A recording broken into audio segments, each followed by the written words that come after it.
نحمده ونصلي ونسلم على رسوله الكريم أما بعد فأعوذ بالله من الشيطان الرجيم بسم الله الرحمن الرحيم اهدنا الصراط المستقيم صراط الذين أنعمت عليهم غير المغضوب عليهم ولا الضالين۔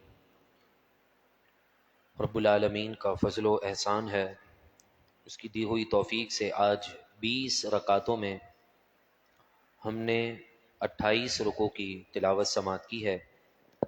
دعا کرتے ہیں اللہ تبارک و تعالی ان آیتوں کے صدقے سے ہمارے گناہوں کو معاف فرمائیں اور ہمیں پہلے سے بہتر اچھے انداز میں قرآن پاک کی تلاوت کا شوق اور جذبہ نصیب فرمائیں۔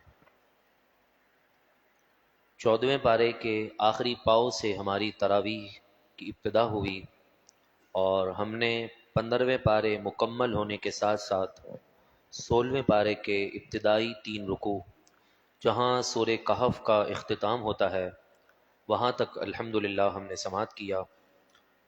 ابتدائی آیتوں میں اللہ تبارک و تعالی نے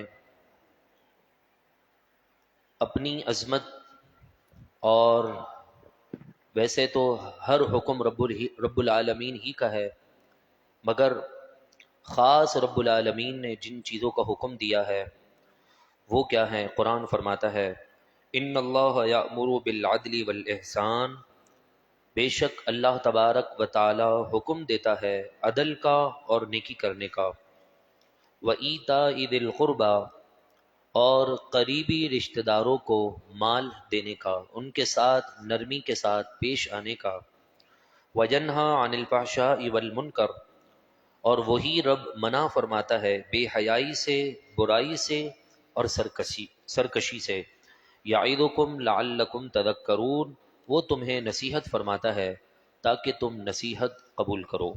یہ آیت خطبے کے اندر بھی پڑھی جاتی ہے۔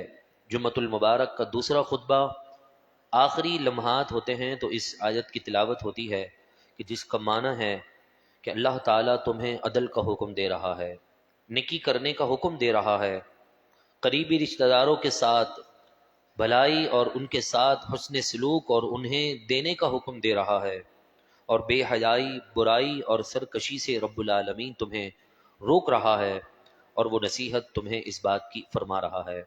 وَأَوْفُوا بِعَهْدِ اللَّهِ، اور تم پورا کرو اللہ کے عہد کو، اذا عاہدتم، جب تم عہد کر لو، ولا تنقضوا الایمان بعد توکیدها، اور اپنی قسموں کو پکا کرنے کے بعد نہ توڑو، وقد جعلتم اللہ علیکم کفیلا، اور تم اللہ کو اپنے اوپر نگہبان ٹھہرا چکے ہو، ان اللہ یعلم ما تفعلون، بے شک اللہ تبارک و تعالی جانتا ہے جو کچھ تم کرتے ہو۔ عموماً ایسا ہوتا ہے کہ ہم کسی بات پر قسم اٹھا لیتے ہیں تو اب موقع دیکھ کر ہم اس سے فرار ہو جاتے ہیں، حالانکہ مسلمان کی زبان ہی وعدہ ہے اور قسم ہے، اور ہمارے یہاں پر 2 قسم کے طبقے کے لوگ ہیں، ایک بہت زیادہ قسمیں کھاتے ہیں اور ایک قسم کھا کر توڑ دیتے ہیں۔ جو زیادہ قسمیں کھاتا ہے وہ یقیناً اپنی زندگی کو خود قید کر رہا ہے، اور جب وہ اپنی زندگی کو قید کر رہا ہے تو ایک نہ ایک دن تو اسے اس قسم کے خلاف کرنا ہی پڑے گا۔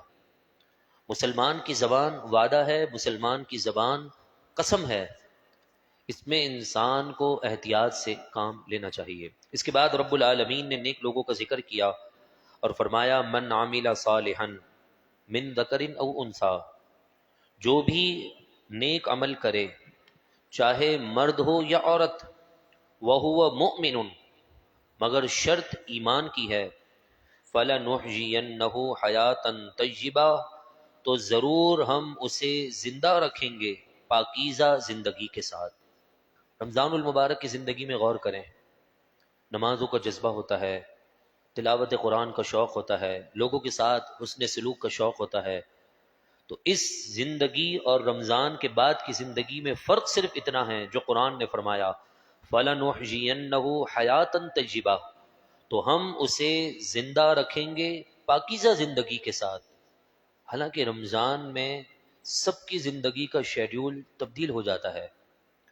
جہاں لوگ دن چڑھے تک سونے کے عادی ہوتے ہیں، انہیں سحری میں اٹھنا ہی پڑتا ہے جو روزہ رکھتے ہیں. اور جو رمضان میں بھی رمضان کے بغیر جیسی زندگی گزارتے ہیں، ان کی بات نہیں ہو رہی.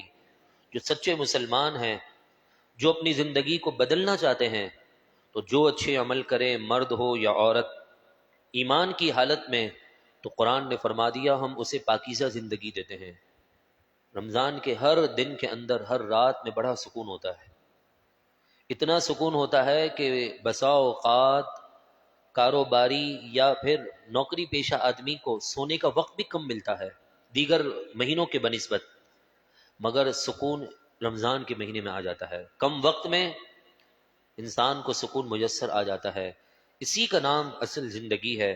فرمایا وَلَنَجْزِيَنَّهُمْ أَجْرَهُمْ بِأَحْسَنِ مَا كَانُوا يَعْمَلُونَ، اور ہم ضرور انہیں صلا دیں گے، اجر دیں گے ان کے بہترین کاموں کا، ما کانوا یعملون، جو وہ کام کرتے تھے. اس کے بعد رب العالمین نے ایمان کی مضبوطی کا ذکر فرمایا، اور ایمان کی مضبوطی کا ذکر اس انداز میں کہ اگر کوئی شخص خدا نہ کرے کسی انسان پر ظلم و زیادتی کرتے ہوئے اسے زبردستی کفر کہنے کا کہے، تو شریعت کا حکم ہے کہ اب وہ اپنی زبان سے لفظ جو ہے کلمہ کفر کہہ کر پھر بھی دائرہ اسلام سے باہر نہیں نکلے گا.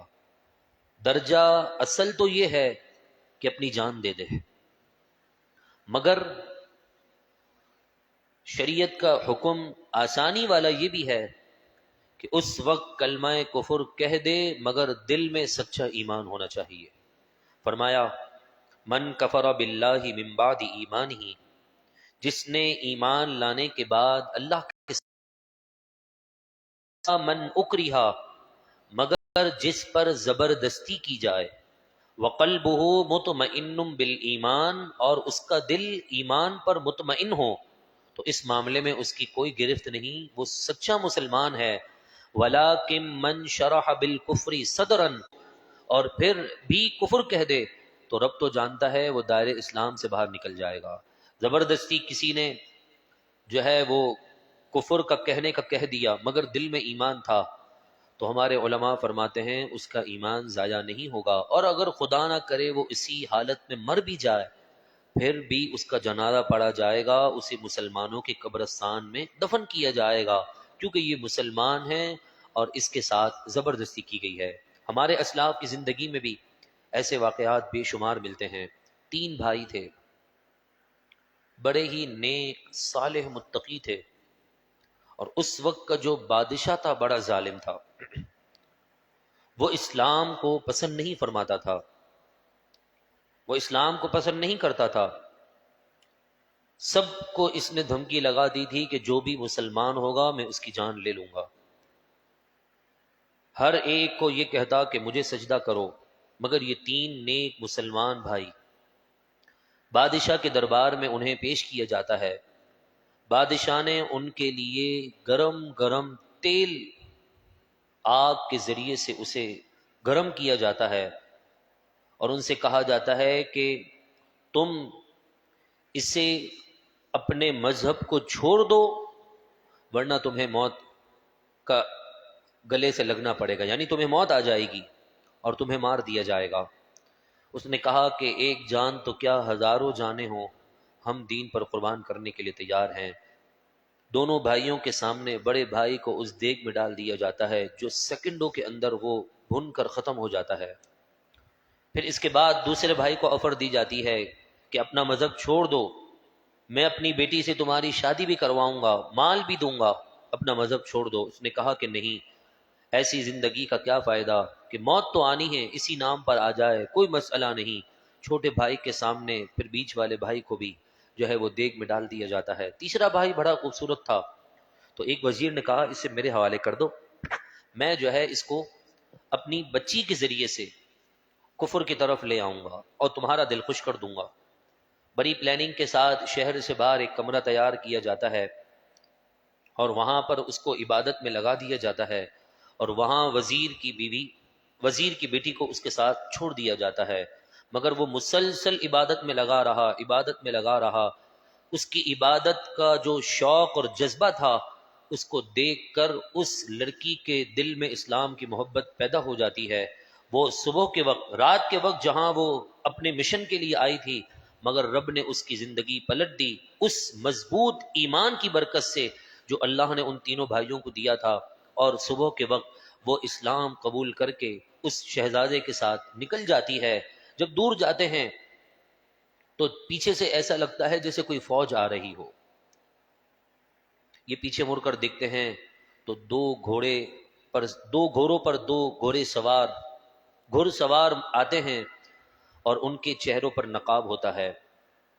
وہ کہتے ہیں تم کون ہو؟ تو وہ جب نقاب اٹھاتے ہیں تو چھوٹا بھائی دیکھ کر حیران ہو جاتا ہے کہ کچھ دنوں پہلے جن بھائیوں کو شہید کیا تھا آج وہ ان کے سامنے موجود ہوتے ہیں. اللہ تعالیٰ نے شہیدوں کو ویسے ہی زندگی عطا فرمائی ہے. تو دعا ہے اللہ تبارک و تعالی ہمیں بھی مضبوط ایمان کی نعمت سے مالا مال فرمائیں.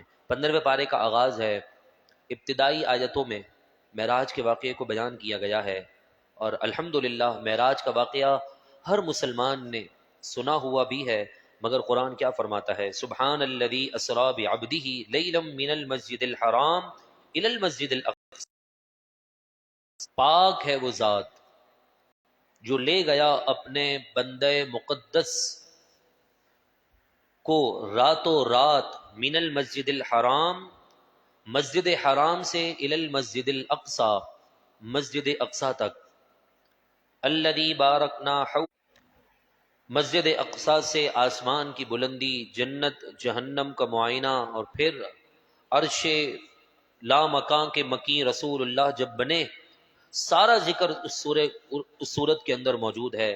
مگر میں ایک بات یہاں پر کہہ دوں، بعض لوگ یہاں پر خواب سے حضور علیہ الصلاۃ والسلام کا معراج ثابت کرنے کی کوشش کرتے ہیں. تو ٹھیک ہے، رسول اللہ صلی اللہ علیہ وسلم کے لیے اگر یہ تسلیم کر لیا جائے کہ خواب کا معراج ہے، کہ اللہ تعالیٰ نے اپنا دیدار میرے محبوب کو خواب میں کروایا ہے، تو اس میں بھی کون سی مذائقے والی بات ہے؟ اللہ تعالیٰ نے اپنے محبوب کو بے شمار مرتبہ اپنا دیدار کروایا ہے. ایک مرتبہ جاگتی آنکھوں سے آسمان پر بلا کر نمازوں کا تحفہ دے کر، اور باقی اس کے علاوہ 8 مرتبہ جو دیدار عطا فرمایا ہے وہ خواب کے اندر عطا فرمایا ہے. وہ حضرت عائشہ کے گھر میں ہوتے یا کسی بھی زوجہ کے گھر میں ہوتے تو وہاں خواب میں اللہ تبارک و تعالی اپنے محبوب کو اپنا دیدار عطا فرماتا. اٹھنے کے بعد اللہ کے محبوب اپنے خواب کا ذکر کرتے. لیکن یہ جو واقعہ ہے، یہ واقعہ صراحتاً رسول اللہ صلی اللہ علیہ وسلم کے جسمانی معراج کی دلیل ہے. سب سے پہلی دلیل بعبدہ. عبد کہتے ہیں انسان کو، بندے کو. روح کو بندہ نہیں کہا جاتا. آپ نے کبھی سنا ہے کہ کسی کی روح کو کہا جاتا ہو یہ بندہ ہے؟ نہیں. بندہ کسے کہا جاتا ہے؟ جسم اور روح کے دونوں کے مجمع کو. جسم موجود ہو روح نہیں ہو، ہم اس کو بندہ نہیں کہتے، ہم اس کو مردہ کہتے ہیں. تو عبد مردے کے لیے استعمال نہیں ہوتا. عبد زندہ آدمی جس کے اندر روح بھی ہو جسم بھی ہو، اس بندے کو عبد کہا جاتا ہے. تو اب اگر عبد قرآن مجید فرقان حمید نے فرما دیا تو یہ اس بات کی طرف اشارہ ہے کہ اللہ تعالیٰ نے 27 رجب المرجب کی بابرکت رات اپنے محبوب کو اپنی جاگتی آنکھوں سے زیارت عطا فرمائی ہے. اور اگر اس رات بھی خواب مان لیا جائے تو پھر تو خواب میں تو انسان کہیں بھی جا سکتا ہے. 1 سیکنڈ میں بندہ کہاں سے کہاں پہنچ جاتا ہے. کافروں کا ریئیکشن اس رات کی صبح، ریئیکشن بتا کہ رسول اللہ صلی اللہ علیہ وسلم اس رات خواب میں نہیں جسمانی طور پر گئے ہیں. کوئی بھی اٹھ کر کہہ دے کہ آج میں مکے چلا گیا خواب میں، مدینے کو دیکھ کر آیا ہوں، میں بغداد چلا گیا. ٹھیک ہے بھائی، آپ گئے، آپ آ بھی گئے راتوں رات. مگر اس زمانے میں کہ جس میں نہ تو جہاز ہے، نہ ہیلی کاپٹر ہے، نہ پلین ہے، گئے اس کی دوران اللہ نے اپنا دیدار بھی عطا فرما دیا تھا. یہ بہت آسان سی بات ہے. آپ مردے کو سلائیں نا، کوئی مردے کو اٹھائیں، آپ کوئی مردہ ہو اس کو اٹھائیں، 5 سال کے بعد 10 سال کے بعد آپ پوچھیں گے بھائی کتنا سوئے ہو آپ؟ وہ کہے گا مشکل سے آدھا دن یا 1 دن. جس طرح سورہ کہف کی ابتدائی آیتوں میں واقعہ موجود ہے اصحاب کہف کا. 100 سال سوئے. جب اٹھنے کے بعد کسی نے پوچھا ہاں بھائی کتنا وقت سوئے ہیں، تو کہا صبح سوئے تھے، ابھی تو شام ہو رہی ہے، لگتا ہے شاید صبح سے لے کر شام تک سوئے. حالانکہ 100 سال سے زیادہ وہ لیٹے رہے. ہر سال 10 محرم الحرام کو رب ان کی کروٹیں بدلتا رہا. 100 سال سونے کے باوجود وہ کہہ رہے یا تو آدھا دن ہم سوئے ہیں. تو مجھے بتائیے جب اللہ تعالی چاہے تو 100 سال کا عرصہ صبح سے لے کر شام تک کا ہو جائے، تو پھر مجھے بتائیے یہ بھی ممکن ہے کہ اتنا لمبا عرصہ 1 سیکنڈ کے کروڑویں حصے کے اندر بھی ہو جائے.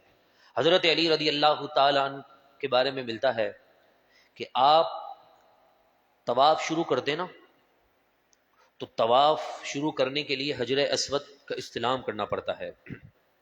حجر اسود سے 4 سے 5 یا زیادہ سے زیادہ 7 قدم آگے بڑھے نا تو یعنی خانہ کعبہ کا وہ دروازہ آ جاتا ہے. 7 قدم نہیں ہوں گے بمشکل، اور اگر رش نہ ہو تو 3 قدم 2 قدم. لیکن حضرت علی رضی اللہ تعالی عنہ کی یہ کرامت ہے کہ آپ حجر اسود سے طواف ابتدا کرتے، بوسہ لیتے، اور خانہ کعبہ کی اس دروازے تک پہنچتے نہیں کہ اس سے پہلے مکمل قرآن پاک پڑھ لیا کرتے تھے. اب یہ سمجھ میں آنے والی بات نہیں ہے کہ 3 قدم میں کیسے قرآن ہو جائے گا، مگر میرا رب علی کل شیء قدیر ہے، ہر چاہت پر قادر ہے. اتنے وقت کو لمبا وقت کر دے حضرت علی کے لیے، اور ہمارے لیے یہی وقت ہو. اس کی مثال آسان ہے. ہم جب سوتے ہیں 4 گھنٹے 5 گھنٹے 6 گھنٹے، اور اسی دوران کوئی مزدور دھوپ میں کام کر رہا ہو، ہم آرام سے سو رہے ہوں، کوئی مزدور دھوپ میں کام کر رہا ہو، آپ مزدور سے پوچھے بھائی کتنی دیر کام کیا، وہ کہے گا 4 گھنٹے. یہ 4 گھنٹے 4 مہینے کے برابر تھے. سونے والے سے پوچھے بھائی کتنی دیر سوئے ہو، یار ابھی تو میں نے کروٹ بدلی تھی 4 گھنٹے گزر گئے. یہ تو ہماری زندگی میں بھی ہو جاتا ہے. ہماری زندگی کا کیا ملاپ انبیاء اولیاء اور اللہ کے مقربین کی زندگی سے. تو دعا ہے اللہ تعالی ہمیں دیکھے دلیلوں کے بغیر رب العالمین کے محبوب کی عظمت کو تسلیم کرنے کی توفیق عطا فرمائے. دلیل کے ساتھ مان لینا کمال نہیں ہے. دلیل کے ساتھ تو لوگ ماں کا بھی ادب کر لیتے ہیں، لیکن محبت ماں سے ہو ایسی جس طرح قرآن چاہتا ہے، بغیر دلیل کے ہو، تو یقیناً اس ماں باپ سے محبت کا صلہ دنیا میں بھی نظر آتا ہے، قبر میں بھی ملتا ہے، اور آخرت میں بھی ملتا ہے. اس کے بعد اللہ تبارک و تعالیٰ نے ماں باپ کی عظمت کو بیان کیا، اور ساتھ میں یہ درس بھی دیا کہ وَلَا تَقْتُلُوا أَوْلَادَكُمْ خَشْيَةَ إِمْلَاقٍ، اپنی اولاد کو رزق کی تنگی کی وجہ سے قتل نہ کرو. نَحْنُ نَرْزُقُهُمْ وَإِيَّاكُمْ، ہم انہیں بھی روزی دیتے ہیں اور تمہیں بھی روزی دیتے ہیں. ان قتلہم کان خطئا کبیرا، بے شک ان کا قتل بہت بڑا گناہ ہے. ایک تو آپ نے دیکھا ہوگا کچھ دنوں پہلے، 1.5 مہینہ یا 2 مہینے کے قریب پہلے جو واقعہ ہوا، ایک سندھ کے اندر ہوا اور ایک پنجاب کی سائڈ پر ہوا. چھوٹی چھوٹی بچوں کو، کلیوں کو جو ہے وہ اپنے ہاتھوں سے باپ نے مار دیا. ان قتلہم کان خطئا کبیرا، بے شک ان کا قتل کان خطئا کبیرا، بہت بڑا گناہ ہے. اتنا بھی کوئی ظلم کرتا ہوگا، کسی کا ضمیر اتنا بھی مر چکا ہوگا کہ اپنے ہاتھوں سے اپنی اولاد کو مار دے. اللہ اکبر. آگے فرمایا وَلَا تَقْرَبُوا الزِّنَا إِنَّهُ كَانَ فَاحِشًا، زنا کے قریب نہ جاؤ، بے شک وہ بے حیائی ہے. وَسَاءَ سَبِيلًا، اور بہت ہی برا راستہ. وَلَا تَقْتُلُوا النَّفْسَ الَّتِي حَرَّمَ اللَّهُ إِلَّا بِالْحَقِّ، اور کسی جان کو جسے اللہ نے حرام کیا ہے اس کا قتل، تو اسے ناحق نہ قتل کرو. وَمَنْ قُتِلَ مَظْلُومًا، جو کسی کو ناحق ظلمًا قتل کر دے، قتل کیا جائے، فقد جعلنا لولیہ سلطانا، تو بے شک ہم نے اس کے وارث کو قوت عطا فرمائی. فلا یسرف فی القتل، تو اسے چاہیے کہ وہ قتل کے معاملے میں حد سے نہ برے. انہ کان منصورا، بے شک وہ مدد کیا ہوا ہے. ولا تقربوا مال الیتیم، یتیم کے مال کے قریب نہ جاؤ. الا باللتی ہی احسن، مگر اس طریقے سے جو بہتر ہو. حتی یبلغ اشدہ، یہاں تک کہ وہ یتیم اپنی جوانی کو پہنچ جائے. وَأَوْفُوا بِالْعَهْدِ، اپنا وعدہ پورا کرو، ان العہد کان مسئولا، بے شک وعدے کے متعلق قیامت کے دن پوچھا جائے گا۔ یہ 4 آیتیں زندگی گزارنے کے لیے کافی ہیں۔ پہلے میں فرمایا اولاد کو قتل نہ کرو۔ قتل اولاد کو ایک تو وہ تھا جو ہم نے ابھی سنا، اور ایک نادانی میں قتل ہو جاتا ہے، اپنے شوق کی خاطر بچوں کو قتل کر دیا جاتا ہے۔ وہ کس طرح بچے کو ضائع کروا دیا جاتا ہے؟ 4 مہینے کے قریب ماں کے پیٹ میں ہو جائے، اس کی روح بھی آ جاتی ہے اس کے اندر، اس کا دل دھڑکنا شروع ہو جاتا ہے، اور اس کے بعد اگر بچے کو گرایا جائے صرف اور صرف اپنی زندگی، اپنی لائف انجوائے کرنے کے لیے، تو یہ بھی قتل ہے۔